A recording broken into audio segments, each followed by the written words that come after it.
నమస్తే, Balagam TV morning న్యూస్కి స్వాగతం. నేను మీ శ్రవంతి. సో ముందుగా మన రాజన్న సిరిసిల్ల జిల్లా వార్తలు చూసుకుంటే, ట్రస్ట్ బోర్డు ఎప్పుడో మన వేములవాడ వార్త దక్షిణ కాశీగా పేరుగాంచిన శ్రీ రాజరాజేశ్వర స్వామి వారికి అయితే ట్రస్ట్ బోర్డు లేదు, ఏర్పాటు చేయడం లేదని చెప్పేసి అయితే అంటున్నారు. ఒకసారి మనం ఆ వార్త కూడా చూద్దాము. రాజన్న ఆలయంలో కమిటీలతోనే శివరాత్రి వేడుకలు, ఆదాయంలో ముందు అభివృద్ధిలో వెనుక. ఇటీవల యాదాద్రి ఆలయ ట్రస్ట్ బోర్డు నియామకం. దక్షిణ కాశీగా పేరొందిన వేములవాడకు 800 ఏళ్ల చరిత్ర ఉంది. మన రాజరాజేశ్వర స్వామి ఆలయానికి 800 ఏళ్ల చరిత్ర ఉందని చెప్పేసి అంటున్నారు. శ్రీ రాజరాజేశ్వర స్వామి దర్శనానికి నిత్యం వేలాది మంది భక్తులు వస్తుంటారు. ఇంత ప్రాధాన్యం గల గుడికి దశాబ్ద కాలంగా ట్రస్ట్ బోర్డు లేదు. ఇటీవల రాష్ట్ర ప్రభుత్వం యాదాద్రి ఆలయ ట్రస్ట్ బోర్డు ఏర్పాటు చేయడంతో వేములవాడ రాజన్న ఆలయ ట్రస్ట్ బోర్డుపై చర్చలు మొదలయ్యాయి. ఏటా శివరాత్రి వేడుకల సమయంలో ఉత్సవ కమిటీతోనే వెల్లదీస్తున్నారు. ఏడాదిగా 127 కోట్లతో ఆలయ అభివృద్ధి పనులు సాగుతున్నాయి. ఇప్పటికే రోడ్డు విస్తరణ పనులు మొదలయ్యాయి. ఆలయ ధర్మకర్తల మండలి ఏర్పాటు చేస్తే బాగుంటుందనే చర్చలు మొదలయ్యాయి. ఆలయ ధర్మకర్తల మండలి ఏర్పాటు చేస్తే బాగుంటుందని చెప్పేసి కూడా చర్చలు కూడా మొదలయ్యాయి అంటున్నారు. అలాగే 127 కోట్లతో అభివృద్ధి పనులు కూడా కొనసాగుతున్నాయి. ఇప్పటికీ మన రోడ్డు మీరు చూస్తూనే ఉన్నారు. ఇప్పటికే రోడ్డు విస్తరణ పనులు కూడా స్టార్ట్ అయినాయని చెప్పొచ్చు. వేములవాడ ఆలయ ట్రస్ట్ బోర్డు లేక ఇప్పటికీ 13 ఏళ్లు గడుస్తుంది. 2013లో కాంగ్రెస్ ప్రభుత్వం బొమ్మ వెంకన్నను ఆలయ ట్రస్ట్ బోర్డు చైర్మన్గా నియమించింది. అప్పటి నుంచి ధర్మకర్తల మండలి లేదు. ఏటా మహాశివరాత్రి వేడుకలకు ముందు ఉత్సవ కమిటీని వేస్తున్నారు. మహాశివరాత్రి వేడుకలకు ముందు అయితే ఉత్సవ కమిటీ వేస్తున్నారని చెప్పేసి అంటున్నారు. అలాగే పూర్తి స్థాయిలో ట్రస్ట్ బోర్డు లేక ఆలయ అభివృద్ధి నిర్వహణలో అవాంతరాలు ఎదురవుతున్నాయి. తిరుమల తిరుపతి దేవస్థానం తరహాలో పూర్తి స్థాయి ధర్మకర్తల మండలికి స్వయం ప్రతిపత్తిని కల్పించేందుకు గతేడాది శాసనసభలో చట్టసరణ చేశారు. రాజన్న ఆలయంలో 1963 ఏళ్ల క్రిందట తొలి ట్రస్ట్ బోర్డును ప్రభుత్వం ఏర్పాటు చేసింది. అప్పటి నుంచి ధర్మకర్తల మండలిని నియమిస్తూ వచ్చింది. ఉమ్మడి కరీంనగర్ జిల్లా స్థాయిలో రాజకీయంగా ప్రాధాన్యం ఉన్న ఆలయ ట్రస్ట్ బోర్డు కమిటీ నియామకంపై ప్రభుత్వాలు ఆచితూచి కమిటీలను నియమించాయి. 13 ఏళ్ళు ట్రస్ట్ బోర్డు కమిటీ లేదు. 1963లోనే అంటే 60 ఏళ్ల క్రిందటనే ప్రభుత్వము ట్రస్ట్ బోర్డు ఏర్పాటు చేసింది అని చెప్పేసి అంటున్నారు. అప్పటి నుంచి ధర్మకర్తల మండలి నియమిస్తూ వచ్చింది. కలెక్టరేట్లో VTDA office, Vemulawada temple development authority VTDA 2016లో అప్పటి BRS ప్రభుత్వం ఏర్పాటు చేసింది. దీనికి సీఎం చైర్మన్గా, కలెక్టర్ వైస్ చైర్మన్గా ఉన్నారు. పూర్తి స్థాయిలో నిధులు కేటాయించకపోవడంతో VTDA నామమాత్రంగా మారింది. వేములవాడ ఆలయ అభివృద్ధి ఆఫీసును కలెక్టరేట్లో ఏర్పాటు చేశారు. 2024లో నవంబర్లో సీఎం రేవంత్ రెడ్డి వేములవాడకు వచ్చి ఆలయ అభివృద్ధికి 127 కోట్లు కేటాయించారు. సీఎం నిధులు కేటాయించడంతో ఆలయ విస్తరణ పనులు సాగుతున్నాయి. ఇప్పటికే ఆలయం ముందు రోడ్ల విస్తరణ పనులు సాగుతున్నాయి. ఆలయ పుష్కరిణి అభివృద్ధి, గోశాల నిర్మాణం, విస్తరణ, మురికి కాలువల నిర్మాణాలు సాగుతున్నాయి.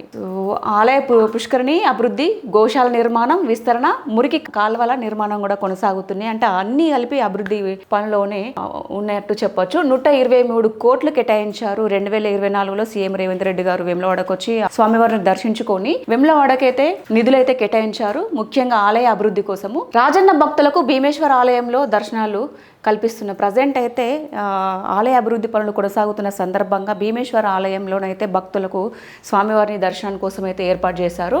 అదే ఆలయ ట్రస్ట్ బోర్డు ఉంటే ఆలయ అభివృద్ధిపై తరచూ సమీక్షలు, ప్రోటోకాల్ నిర్వహణ, దాతల నుంచి విరాళాలు సేకరించి వసతి గదుల నిర్మాణాలు చేసే అవకాశం ఉంటుంది ట్రస్ట్ బోర్డు ఉంటే. ఇది ట్రస్ట్ బోర్డు ఏర్పాటుతో రాజకీయంగా కొందరి పదవులు అందించి సముచిత స్థానం ఇచ్చినట్లు అవుతుందని అధికారిక పార్టీ నేతలు భావిస్తున్నారు. ట్రస్ట్ బోర్డు ఉంటే ప్రోటోకాల్ నిర్వహణ, అలాగే దాతల నుంచి విరాళాలు సేకరించి గదుల నిర్మాణాలు చేసే అవకాశం ఉంటుందని చెప్పేసి అంటున్నారు. బట్ ట్రస్ట్ బోర్డు లేక ఇలాంటి సమస్యలు వస్తున్నాయని చెప్పేసి అధికారిక పార్టీ నేతలు కూడా భావిస్తున్నారు. అంతేకాకుండా ఆది శ్రీనివాస్ నిర్ణయమే కీలకం అని చెప్పేసి అంటున్నారు. సీఎం రేవంత్ రెడ్డికి సన్నిహితుడైన వేములవాడ ఎమ్మెల్యే ప్రభుత్వ విప్ ఆది శ్రీనివాస్ నిర్ణయమే ఆలయ ధర్మకర్తల మండలి ఏర్పాటులో కీలకం కానుంది. గతంలో 2 పర్యాయాలు ధర్మకర్తల మండలి చైర్మన్గా పనిచేసిన అనుభవం ఉన్న ఆది శ్రీనివాస్ వేములవాడ ఆలయ అభివృద్ధిపై ప్రత్యేక దృష్టి సారించారు. పనులు చేయించడంలో, బిల్లులు ఇప్పించడంలో వెంటపడుతున్నారు. వేములవాడ ఆలయ ట్రస్ట్ బోర్డును TTD తరహాలో ఏర్పాటు చేయాలని ఆది శ్రీనివాస్ భావిస్తున్నారు. ఆది శ్రీనివాస్ నిర్ణయం మేరకు ట్రస్ట్ బోర్డు ఏర్పాటు జరుగుతుందని పార్టీ వర్గాలు భావిస్తున్నాయి. దక్షిణ కాశీకి పాలక మండలి దరి చేరితే అటు అభివృద్ధికి ఇటు దాతల సహాయంతో ఆధునిక వసతులు ఏర్పాటు చేసే అవకాశం లభించనుంది. సో ఇదండి మన వేములవాడ రాజరాజేశ్వర స్వామి టెంపుల్ అభివృద్ధి గురించి. సో అంతేకాకుండా వేములవాడ ఆలయ ట్రస్ట్ బోర్డు చైర్మన్ల వివరాలు. సో ఒకసారి చూడండి, అంటే ఏ సంవత్సరంలో ఎవరెవరు ఉన్నారని చెప్పేసి ఇవన్నీ చైర్మన్ వివరాలు.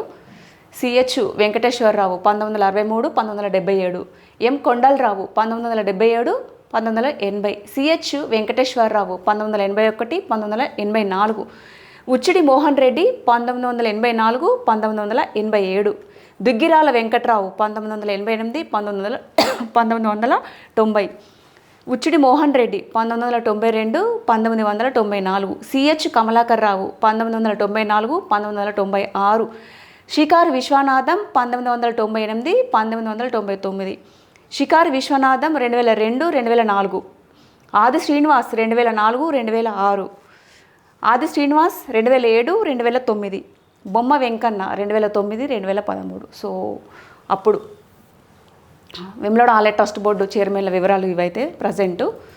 సో ఇదండి మన వేములవాడ టెంపుల్ అభివృద్ధి పనులు అయితే కొనసాగుతున్నాయి. ఇప్పటికే పనులు కూడా స్టార్ట్ అయిపోయినాయి. సో 127 కోట్లతో అభివృద్ధి పనులు అయితే సీఎం రేవంత్ రెడ్డి గారు పర్మిషన్ అయితే ఇచ్చారు.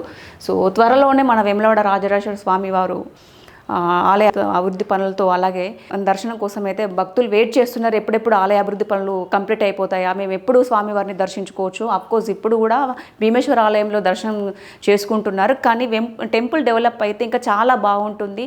సో కొత్తగా నిర్మిస్తున్నారు కాబట్టి సో వేచి చూడాలి, ఇది తొందరగానే కంప్లీట్ అవుతుందని చెప్పేసి అంటున్నారు. ముఖ్యంగా వేములవాడ ఆది శ్రీనివాస్ గారు కూడా దగ్గరుండి కూడా ఏర్పాట్లను సమీక్షిస్తున్నారు.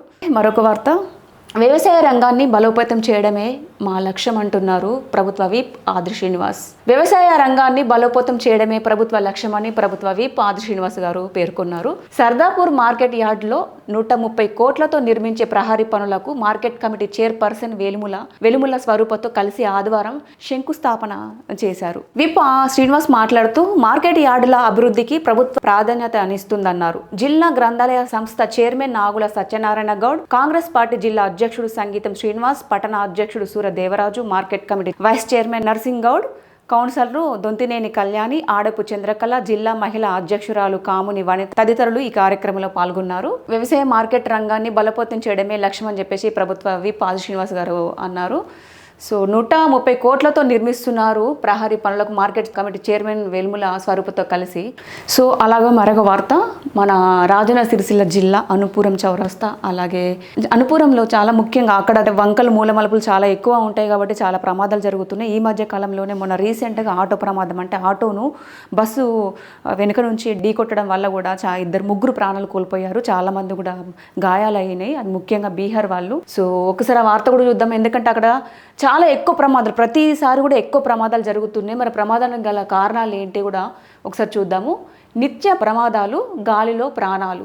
నందికమ్మ నుంచి కొదురుపాక వరకు డేంజర్. మన నందికమ్మ నుంచి కొదురుపాక వరకు అయితే చాలా మూలమలుపులు ఉంటాయి. అసలు ఆ చోట్లనే ప్రమాదాలు అయితే ఎక్కువ జరుగుతున్నాయి. రోడ్డు దాటాలంటేనే జంకుతున్న గ్రామస్తులు, గాలిలో కలుస్తున్న ప్రాణాలు. సో ఈ రోడ్డుపై ప్రయాణం అంటేనే వాహనదారులు జంకుతున్నారు. ప్రమాదాలకు నిలయంగా మారింది. వాహనదారులు అతివేగం, అజాగ్రత్త నడుపుతుండటంతో ప్రమాదాలు జరుగుతున్నాయి. సిరిసిల్ల కరీంనగర్ రహదారిలో వెమ్లవాడ నందికమ్మ నుంచి కొదురుపాక వంతెన వరకు డబుల్ రోడ్డు మాత్రమే ఉంది. 4 లేన్ రోడ్డు పూర్తి కాకపోవడం, వాహనాల రద్దీ ఎక్కువగా ఉంటుండటంతో 10 కిలోమీటర్ల దూరంలో నిత్యం ప్రమాదాలు జరుగుతున్నాయి. గత 3 నెలల్లో దాదాపు 20కి వరకు ప్రమాదాలు జరగగా 10ల సంఖ్యలో గాయపడ్డారు. గత 3 నెలల్లోనే 20కి పైగా ప్రమాదాలు జరిగినాయంట. సో 10ల సంఖ్యలో చాలా మంది కూడా గాయపడ్డారు. కుదిపేసిన అనుపురం ప్రమాదం, మొన్న రీసెంట్ గా చాలా పెద్ద ప్రమాదం అయితే జరిగింది. 3 అయితే ప్రాణాలు కోల్పోయారు. గత గురువారం వెమ్లవాడ అర్బన్ మండలం అనుపురం వద్ద ఆర్టీసీ అద్దె బస్సు వలస కూలీలు ప్రయాణిస్తున్న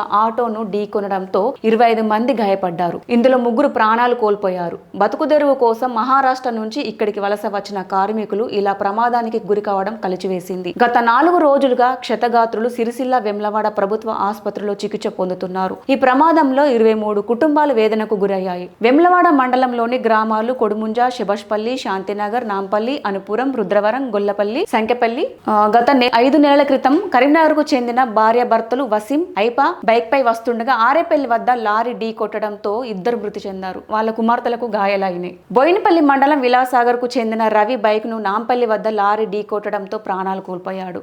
అలాగే గొల్లపల్లికి చెందిన 2 యువకులు బైక్ పై రోడ్డు దాటుతుండగా కారు ఢీకొనడంతో మధు కాలు విరిగింది. అలాగే ఆరేపల్లి శివారులో కారు లారీ ఢీకొనడంతో తంగలపల్లి మండలం మండేపల్లికి చెందిన వంశీ అక్కడికక్కడే మృతి చెందాడు. అనుపురం వద్ద 6 నెలల క్రితం జరిగిన రోడ్డు ప్రమాదంలో అదే గ్రామానికి చెందిన గీత కార్మికుడు శ్రీహరి చనిపోయాడు. సో ఇన్ని ప్రమాదాలు జరిగినాయండి. ముఖ్యంగా నందికమాన్ నుంచి కుదురుపాక బ్రిడ్జి వరకు కూడా ఇలాంటి ప్రమాదాలు జరుగుతున్నాయి. 3 నెలల్లోనే 10ల సంఖ్యలో చనిపోవడం కూడా గమనార్హము. సో ఒక్కసారి అధికారులు కూడా అక్కడ ఆ రోడ్డు పైన కూడా ఎలాంటి ప్రమాదాలు జరగకుండా చూసుకుంటే బాగుంటుంది. సో చాలా మంది కూడా చనిపోతున్నారు. మృతి చెందడం వల్ల కూడా వారి కుటుంబాలు కూడా రోడ్డున పాలవుతున్నాయి. సో అంతేకాకుండా రోడ్డు రద్దీగా ఉంటుందని చెప్పేసి గాజుల చంద్రమౌళి, అనుపురం నిత్యం ప్రమాదాలు జరుగుతున్నాయి. వాహనాల రద్దీతో రోడ్డు అవతల దుకాణానికి వెళ్ళాలంటేనే భయంగా ఉంటుంది అంటున్నారు. ప్రతిసారి కూడా అక్కడ రోడ్డు ప్రమాదాలు జరుగుతున్నాయి. ఏమైనా షాప్స్ ఉంటే కూడా రోడ్డు దాటాలన్నా కూడా మాకు భయం వేస్తుందని చెప్పేసి అంటున్నారు. సో 4 లైన్ రోడ్డు వేయాలని చెప్పేసి బుర్ర రవి గౌడ్ సంఖ్యపల్లి. ఈ రోడ్డుపై రోజుకు ప్రమాదం జరుగుతుంది. ఈ ప్రమాదాలు ఆగాలంటే 4 లైన్ రోడ్డు నిర్మించాలంటున్నారు. సో ఈ ప్రమాదాలు ఆగాలంటే 4 లైన్ రోడ్డు నిర్మించాలని చెప్పేసి తెలియజేశారు. అలాగే ప్రతిపాదనలు పంపిస్తామంటున్నారు. Varaprasad, DA, Vemulawada, RD, R&B. Vemulawada Nandikaman నుంచి మిడ్ మానేరు బ్రిడ్జి వరకు 4 లైన్ రోడ్డు కోసం సర్వే చేసి ప్రతిపాదనలు సిద్ధం చేస్తున్నాం. ఇప్పటికే రోడ్డుపై రంబుల్ స్ట్రిప్స్ వేయించాము. అవసరం ఉన్న చోట మరిన్ని వేయిస్తామని చెప్పేసి అంటున్నారు. సో ఇది పరిస్థితి. చాలా ప్రమాదాలు జరుగుతున్నాయి. ప్రయాణాలు చేసేటప్పుడు ఎవరైనా కూడా ఎలాంటి వెహికల్ అయినా కూడా కొంచెం జాగ్రత్తగా, ఈ ప్లేస్లో అయితే చాలా జాగ్రత్తగా వెళ్ళండి. ఎందుకంటే ఇక్కడైతే ఎక్కువ ప్రమాదాలు జరిగే అవకాశం ఉంది. మళ్ళీ ముఖ్యంగా వాహనాలు కూడా ఎక్కువ అయినాయి కాబట్టి భారీగా వాహనాలు రావడం వల్ల కూడా ప్రమాదాలు ఎక్కువ చోటు చేసుకుంటున్నాయి. సో కొంచెం ఆచితూచి డ్రైవింగ్ అయితే చేయండి. మీ ఫ్యామిలీని అయితే రోడ్డున పడేయకండి. సో నేను ఇందాక చెప్పినట్టు అనుపురంలో రోడ్డు ప్రమాదం జరిగిందని చెప్పాను కదా. సో ఒకసారి చూడండి, ఎంత చెప్పినా మారని ఆటో యజమానులు. ఇటీవల వెమ్లవాడ మండలం అనుపురం వద్ద కరీంనగర్ సిరిసిల్ల ప్రధాన రహదారిపై ట్రాలీ ఆటోను ఆర్టీసీ బస్సు ఢీకొన్న ఘటనలో 3 కూలీలు చనిపోయారు. అయినా జిల్లాలో ట్రాలీ ఆటోల్లో పరిమితికి మించి కార్మికులు, కూలీలు కిక్కిరిసి వెళ్తున్న దృశ్యాలు కనిపిస్తూనే ఉన్నాయి. మొన్న రీసెంట్గా జరిగింది, 3 ప్రాణాలు కోల్పోయారు. అయినా కూడా ఆటోలో పరిమితికి మించి ప్రయాణికుల్ని ఎక్కిస్తున్నారు. సో ఒకసారి చూడండి ఎట్లా ఎక్కిర్రు. భయం లేదు, కొంచెం కూడా భయం లేకుండా మళ్ళీ సేమ్ అదే విధంగా ఇలాగే అసలు ఎలాంటి భయం లేకుండా వెళ్తున్నారు. మరి ఏం చేయమంటారు? ఆటో యజమానులు కూడా వారు కూడా పట్టించుకోవడం లేదు. వీళ్ళకి భయాలు లేవు. వెమ్లవాడ పట్టణంలో బైపాస్ రహదారిలో ట్రాలీ ఆటోలో గృహ నిర్మాణ సామాగ్రితో కార్మికులు ప్రమాదకరంగా కూర్చొని వెళ్తున్న దృశ్యం ఇది. ట్రాలీ ఆటోలో గృహ నిర్మాణం కోసం అయితే గృహ నిర్మాణ సామాగ్రితో అయితే వెళ్తున్నారు. సో ఎలాంటి భయం లేకుండా అయితే వీరు ప్రయాణం చేస్తున్నారు. వారు చెప్తూనే ఉన్నారు, వీళ్ళు చేసేది చేస్తున్నారు. అసలు ఎవరి మాట కూడా వింటలేరు. వీళ్ళ ప్రాణాల మీద వీళ్ళకే భయం లేకపోతే మరి ఏం చేయమంటారు? కొంచెం మొన్న రీసెంట్గా అదే ప్లేస్లో జరిగింది యాక్సిడెంట్ అనేది. 3 ప్రాణాలు కోల్పోయారు.